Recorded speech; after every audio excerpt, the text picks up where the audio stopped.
de son époque tua son père, le grand et vertueux amiral de la marine. Marchant donc sur les pas de son père, il devint à son tour amiral de la marine, plus encore amiral en chef. Plus dingue encore, c'est que l'auteur décida comme par hasard dans la page de couverture de ce même chapitre d'introduire un héros sur Wano, originaire de West Blue et aujourd'hui enterré à Ringo. Cette révélation souligne qu'Eiichiro Oda souhaite nous donner deux informations. Premièrement, qu'un étranger est devenu un samouraï honoré et que deuxièmement, il est aujourd'hui mort. 和の国は非加盟国につき管轄外であるってさ。やろうな。Maintenant, vous connaissez tous notre théorie qui voudrait qu'Akainu soit lié à Wano Kuni. En effet, il est celui qui refusait d'attaquer le pays au chapitre 957, celui qui a un tatouage de Yakuza et celui qui fait du bonsaï. Or, Oda a laissé un indice tout particulier pour souligner qu'il s'agit d'un étranger de Wano qui adore les coutumes du pays. En gros, c'est un otaku, car oui, il est extrêmement mauvais à l'art du bonsaï. En effet, à la sortie du chapitre 592, et si nous, ça peut nous échapper, les fans japonais, eux, ont beaucoup ri de son niveau. Il serait alors fort probable que son père était ce héros étranger, le héros de Ringo, inhumé selon la culture qu'il choisit. Et c'est pas fini, car là où cette théorie fait vibrer, c'est qu'Akainu serait intimement lié au personnage de Ace dans une superbe ironie. Comme lui, il aurait été porté par sa mère des mois après la mort de son père et n'aurait jamais connu les deux. Il aurait été un orphelin avec l'aigreur qu'il porte envers le monde. Comme lui, il a été élevé à la dure et pourtant à la fin, Akainu tue Ace, l'horrible pirate, sans même essayer de le comprendre. Comme l'horrible pirate a tué l'amiral de la marine il y a 56 ans sans même essayer de le comprendre. Ce cycle de vengeance continue donc aujourd'hui avec Sabo et Luffy après la mort de leur frère et ce sera à eux, la nouvelle génération, de briser le cycle de la haine, de punir le chien rouge pour son crime, mais de l'épargner, car eux ne sont pas des criminels. D'autant plus que l'ironie finale voudrait qu'Akainu aurait tué non pas le fils de Shebek, meurtrier de son père, mais celui de son ennemi juré, Goldie Roger.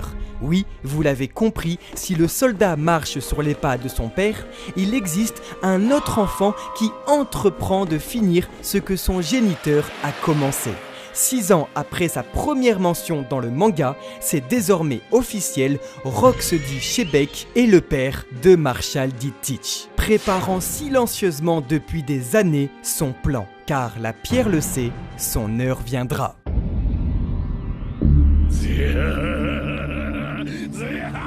俺はいろんな戦いを超えて数々の傷を負ってきたが、今うずくのはこの傷だ。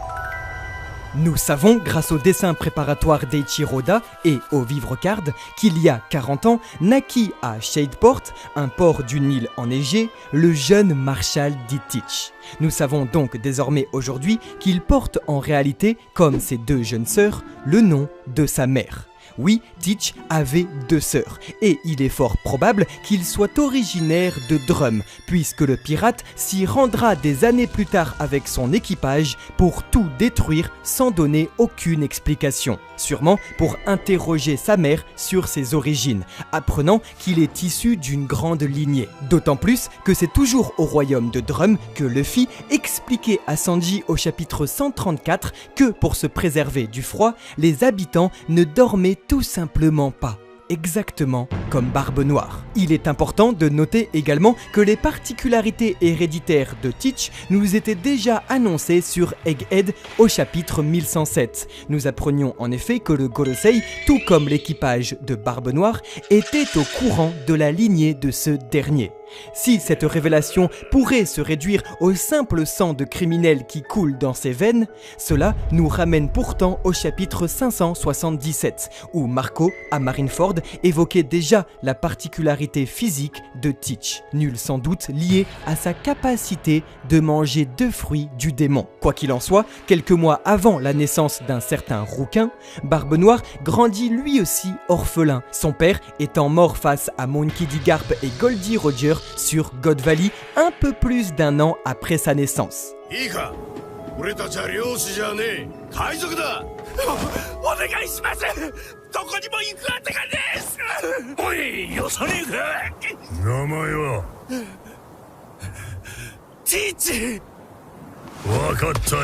Il croisa cependant, à l'âge de 12 ans, la route du boss des orphelins, le grand pirate Barbe Blanche, ancien collègue de son défunt père. Nul doute alors que dans une certaine poésie, Newgate, lui-même orphelin, était bien évidemment au courant de l'identité du jeune garçon, mais ne pouvait le laisser survivre seul. Comme il nous le disait au chapitre 563, les enfants ne sont pas coupables des crimes de leurs parents. C'est donc sur le pont du Moby Dick que Teach se mit en quête de trouver le Yami Yami no Mi, première pierre sur le chemin de devenir le roi du monde, quitte à prendre la vie de ses camarades. En effet, Barbe Noire est devenu maître dans l'art de faire profil bas en attendant son heure. Au chapitre 434, Shanks nous prévenait, il n'est pas devenu commandant ni célèbre, il est comme la pierre qui se laisse marcher dessus autant de fois que nécessaire, la pierre qui reste dans l'ombre des grands jusqu'à devenir assez dure pour faire mal.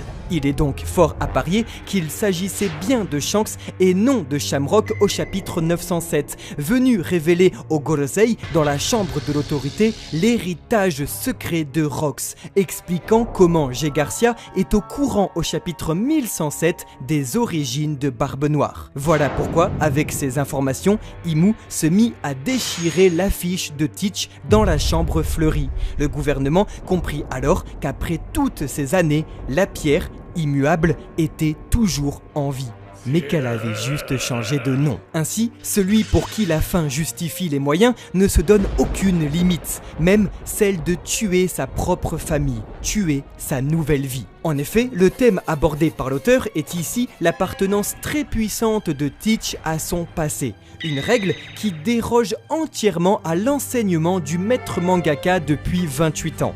Pour bien la comprendre, il suffit d'établir une étude comparative avec son antithèse, le fils du rival de Shebeck, Portgas dit Ace. D'abord, les points communs bluffants. Comme Ace, Teach est le seul personnage de tout One Piece dont les 2 parents sont détenteurs du Di dans leur nom. Comme Ace, il fut recueilli par Barbe Blanche alors que ce dernier estimait leurs pères respectifs comme des rivaux, bien que l'un fût aussi son capitaine. お前ももう立派に船長やってんだろ。黒ひげ海賊団マーシャル D ティーチ船長。なぜここがわかった？ティーチ、無駄な問答はやめようぜ。Leurs 2 pères se sont affrontés dans un duel à mort. La pierre s'est inclinée devant l'or il y a 38 ans sur God Valley, tandis que dans le match retour, opposant les héritiers sur Banaro, tel père, tel fils, cette fois, la pierre prit sa revanche sur l'or. Enfin, il est intéressant d'observer la nature de l'or à vouloir traquer la pierre. Décidément, ça coule dans le sang. Cependant, quelque chose fait toute la différence et vient définir Rox dit Teach comme le plus grand méchant de tout One Piece. Cela fait plus de 28 ans qu'Eiichiro Oda aura insisté pour nous inculquer à nous, ses lecteurs, qu'un enfant n'est jamais ses parents, et encore moins son père. Les fils s'émancipent de l'image de leur géniteur grâce à l'éducation qu'ils reçoivent. Tous sauf un. Et pour déroger à cette règle, il faut vraiment être le méchant ultime du récit.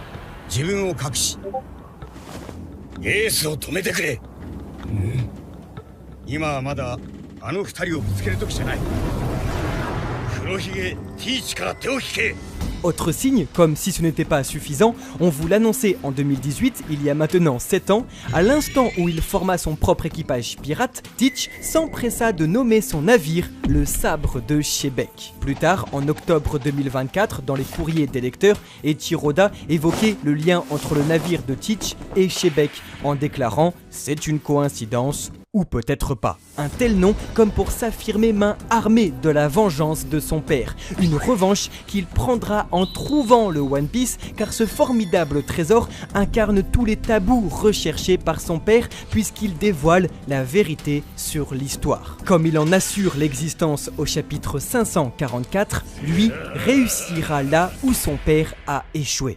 Naturellement, il prit quartier en la Ruche, ancien royaume puis fief de son père. Plus fou encore, cela expliquerait qu'une étape de sa vengeance consiste en réalité à réhabiliter la Ruche comme un pays affilié au gouvernement mondial et donc de devenir roi comme l'était son père. Plus fou encore, la monnaie d'échange pour le devenir est hautement symbolique car si Shebeck perdit son royaume et son titre de roi en tuant un amiral de la marine, son fils récupérerait ce royaume et ce titre en rendant à la marine un amiral, le héros Garp. Rappelez-vous, il a à de nombreuses reprises refusé la promotion pour ne pas avoir à protéger de dragons célestes. Ainsi, la pierre avait bien raison de rester patiente. Après tout, ça y est, son heure approche.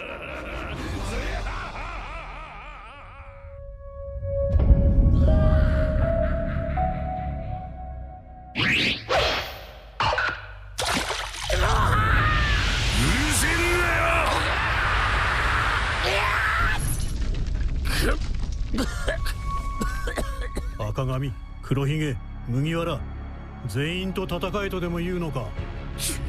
出し抜きゃいいんだよ。お宝は争奪戦だ。 Alors voilà, en regardant plus attentivement l'homme le plus cruel de son époque, on pourrait presque y voir non pas un, mais deux personnages bien familiers. Barbe Noire, cela ne fait aucun doute, même œil droit, même barbe, même boucle d'oreille, même nez. Mais voilà le problème, on refuse de croire que le géniteur de Marshall D. Teach puisse avoir de si belles dents. Plus sérieusement, à y regarder de plus près, ses cheveux noirs ne sont en fait qu'une petite partie de sa chevelure. Son sourire carnassier rappelle celui d'un autre empereur et son œil gauche est exactement le même que celui d'un certain clown. On tourne pas autour du pot plus longtemps, oui, on est dans le déni, mais toutefois, vous allez pas nous dire que c'est pas troublant. Regardez le sourire, les yeux, c'est exactement la même forme du visage que Baggy le clown, comme si l'auteur avait découpé son personnage en deux pour deux demi-frères. Car dites bonjour à la forme finale du déni. Pourquoi, si c'est le père uniquement de Barbe Noire, celui-ci a-t-il plus de cheveux blancs que noirs ? Simplement car il serait en réalité bleu. Oui, comme Baggy dans le manga, les deux ont une chevelure blanche. Deux enfants pour deux couleurs de cheveux.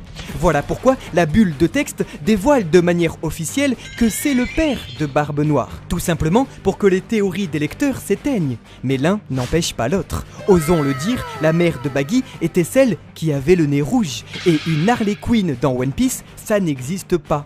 En tout cas, pas encore. À l'heure où Eiichiro Oda nous prouve qu'un homme, Harald, peut bel et bien avoir deux enfants complètement différents dans leur chara-design, comme dans leur caractère, il le fait en nous dévoilant deux mères à l'opposé l'une de l'autre. Et je peux vous garantir qu'une maman clown ferait craquer n'importe quel roi mégalomane. Car si lui était clairement le Joker de son époque, il aurait rencontré sa Harley Quinn. L'ironie intervient en apprenant que Teach aurait été élevé par Barbe Blanche et Baggy élevé par Roger. Les deux élevés par les rivaux du père, tout comme Roger demanda à son rival Garp d'élever son fils. Rajoutez-lui un nez de clown et ça marche parfaitement. Ça fait 2 ans qu'on est sur cette théorie et on lâche pas le steak. Vous l'avez donc compris, Teach lui marche directement sur les pas de son père car est au courant de ses origines.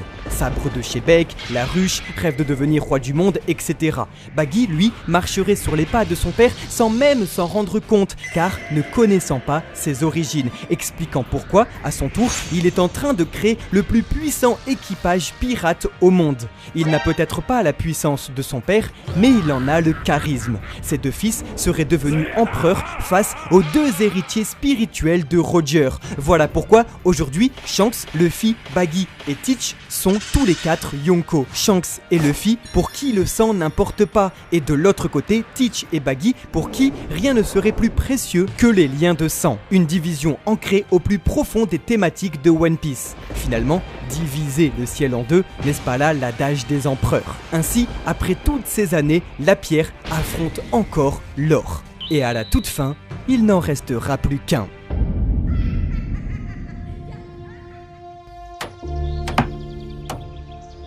そういえばルフィおめえ親父に会ったそうじゃな。